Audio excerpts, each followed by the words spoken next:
స్థానిక సంస్థల ఎన్నికలలో 42% బీసీలకు రిజర్వేషన్ ఇస్తానని చెప్పేసి మోసం చేసినటువంటి కాంగ్రెస్ పార్టీ రేవంత్ రెడ్డి చేతగాని ప్రభుత్వము, దద్దమ్మ ప్రభుత్వము, బీసీ ద్రోహి ప్రభుత్వము ఈ కాంగ్రెస్ పార్టీ ప్రభుత్వం. ఈ కాంగ్రెస్ పార్టీ 42% బీసీలకు స్థానిక సంస్థల ఎన్నికలలో రిజర్వేషన్లు కల్పిస్తామని చెప్పి కల్లిపల్లి మాటలు చెప్పి బీసీలను నట్టేట ముంచినటువంటి పార్టీ కాంగ్రెస్ పార్టీ.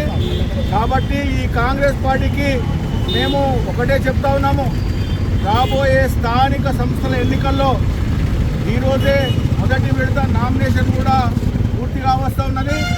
మరి ప్రజలందరికీ ముఖ్యంగా బీసీలకు ఒకటే విజ్ఞప్తి, బీసీలకు ద్రోహం చేసినటువంటి కాంగ్రెస్ పార్టీ బలపరిచినటువంటి అభ్యర్థులను ఓడించాలి.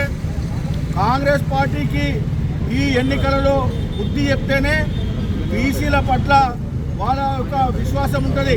కాబట్టి బీసీలను అన్యాయం చేస్తున్నటువంటి పార్టీ, బీసీలకు 42% ఇస్తానని సగానికి సగం తగ్గించినటువంటి party Congress party.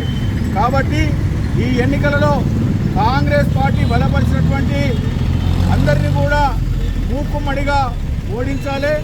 Bharatiya Janata party బలపరిచినటువంటి సర్పంచులను, ward మెంబర్లను గెలిపించినట్టయితేనే మరి కాంగ్రెస్ పార్టీకి బుద్ధి వస్తుందని చెప్పేసి నేను తెలియజేస్తా ఉన్నాను.